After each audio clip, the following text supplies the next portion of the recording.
Okay, so before you get to the stage of deciding that there should be an operation, well, first of all, what do you do when you do surgery for arthritis? Okay, so I'm not the surgeon. I'm the medical That's person. true. Yeah.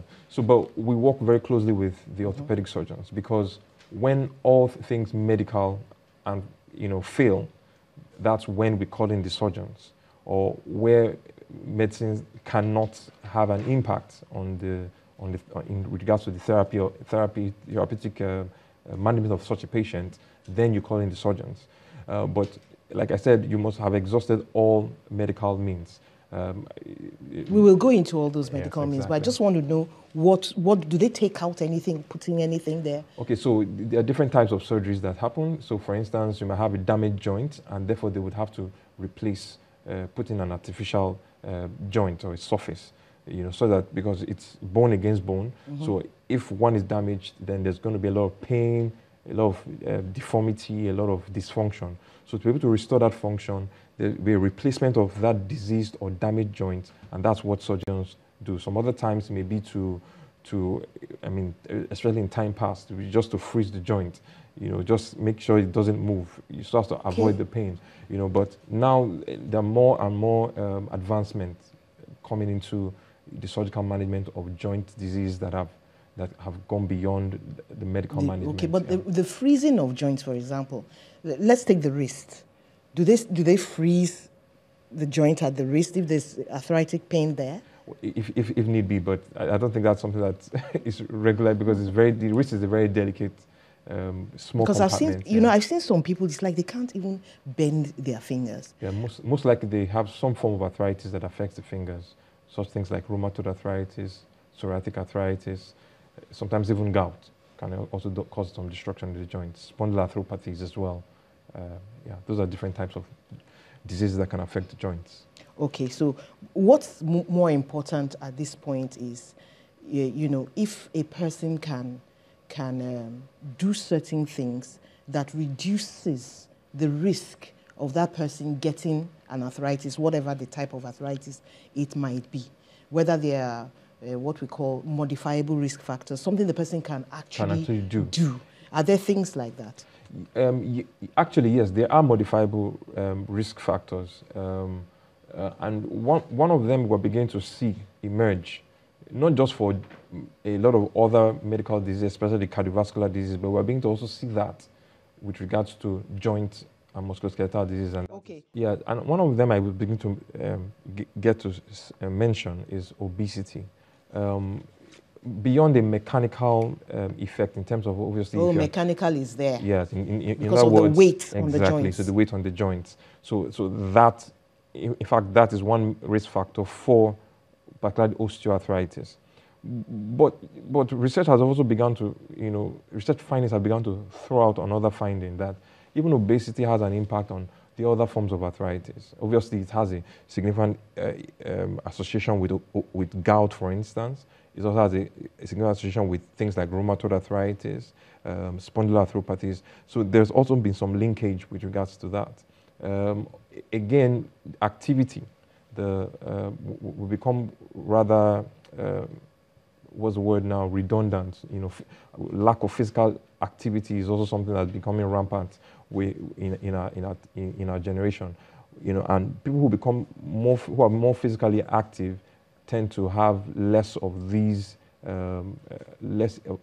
conditions, or at least lessen the impact of more these physically conditions. Active? Yeah, so it's one of the things we actually even encourage in part of our therapy. Apart from going for physiotherapy, they should also involve in some forms of relevant exercise, appropriate exercises. Okay, let me give you this question from Agu. He's saying, what can be done in a situation where the knee joint has been affected by arthritis to a point that the leg is bent? Yeah, so in that case, it depends on, there are several factors that need to be taken into consideration. How much of the person's function is being affected. Okay, let's take Mrs. Rashid first, and then you answer both questions. Yeah. Hello, Mrs. Rashid. God bless you, my sister. Compliment of the season. I wish you the same. What's your question? Yeah, I just want to ask, arthritis, is it curable? Okay. Is Thank you it very much. curable? And Okay, I think we lost her there. Okay. But let's answer that one first. I think that's simpler. Okay, Is it curable? so again, I'll have to reiterate because it's a misnomer, a misconception we have. Arthritis is not one disease. Okay. Arthritis, there are 100 types of arthritis, like I said at the beginning. So that informs my answer to the question. Is arthritis curable?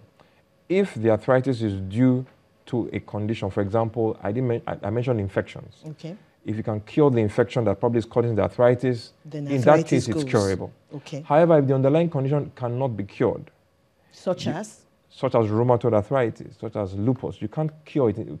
Cure means you take medication today and you never have the condition ever again, just like, for example, malaria up until...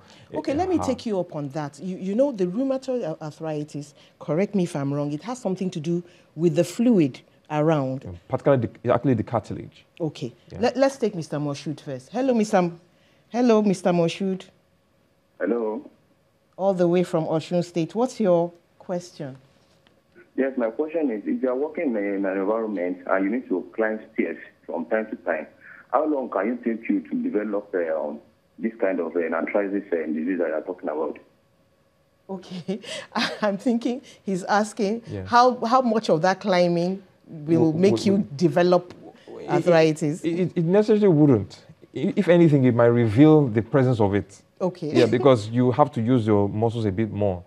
Because in essence, sometimes that could even be some form of exercise. I think he's concerned that usage might wear out the joints. No.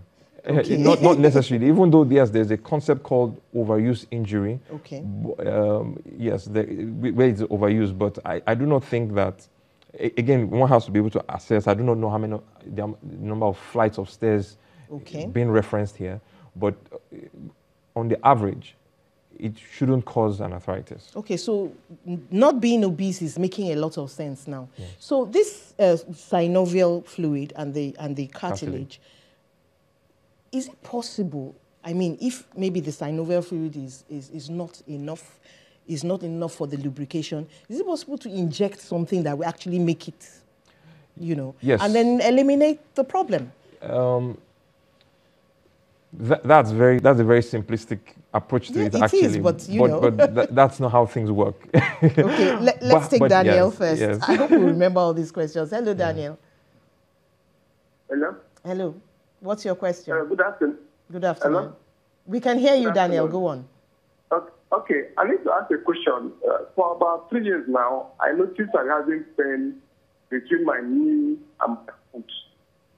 If I'm walking or if I stand for long, but each time I now sit or just relax, the pain goes off a little. But if you stand for long or walk, you feel this nagging pain just between the knee and the foot. Okay, thank you, Daniel. Between the knee and the foot is the shin.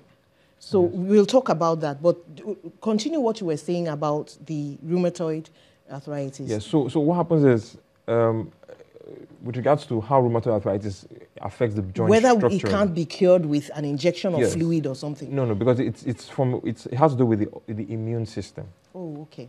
It has to do with the immune system. Some cells within the immune system have gone rogue. And so that's what happens. And each of these cells that have gone rogue give birth to other soldiers on and on and on. So it's actually something that's there. So you're fighting a losing battle there, sort of. However, it is not a losing battle. So that's what needs to be pointed out. That it cannot be cured doesn't mean it cannot be managed. All right. So the common example we usually give is people with high blood pressure and people with diabetes. They still have the diabetes, but they are well controlled. They do not have the complications. They are able to carry their normal lives, but well controlled. It's not cured, but it's properly managed, allowing them to carry out their usual lifestyle, carry with their lives, goals and activities and ambitions. So if I were to tell Mrs. Rashid, for example, one of our callers, that she should watch her diet, maybe if she's a bit heavy, on the heavy side, she should lose weight. What else would you tell her to help her with maybe her arthritis? first of all, it would also been good for her to see healthcare professionals, that could help her, rheumatologists, physiotherapists, as the case might be. Obviously, dietitian will also be useful there as well. It will also be important for her to also be active, because there's something else that inactivity does, particularly in institutions like osteoarthritis, which mostly affects the knees. Okay. You begin to have weakened muscles, and some studies have recently shown that women who have these weak quadriceps muscles tend to progress to having osteoarthritis, or tend to have bad osteoarthritis. Let's talk to Otumba, who is on the phone now. Hello, Otumba.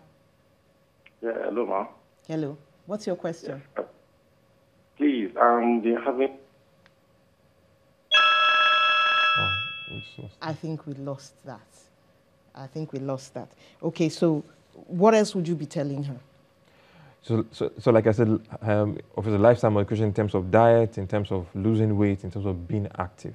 Those are things, yeah. You know, that active bit, you said at a time, relevant exercises. Yes. What would these be for someone who is having pain? So for someone who's having pain, first of all, we need to control the pain, because, you can't be exercising with pain. Once the pain is under control, and like I was giving an example with osteoarthritis, there's a type of physiotherapy we usually send our patients for, or exercises that would help in the same direction. Because we realize that studies have shown that patients who have osteoarthritis of the knees have these weakened muscles around the knees. And once they're weakened, then there's a lot of impact because of the biomechanical changes. So the stronger those muscles around the knees are, the better. So exercises that help with that, for instance, will be relevant. To take the pressure off the joints. Exactly. So things like walking, cycling, swimming if you can, and obviously physical therapy with the physiotherapist to help you with exercises. But by all means, work closely with the doctor. Yes. Thank you so much for coming to the show. That has been wonderful. It's been You're very welcome. good having you, Doctor. It was my pleasure. Don't worry. Thanks for staying with us. And wow, all those calls. Thank you so much for letting us into your home today. I'm Mary Alale Yusuf.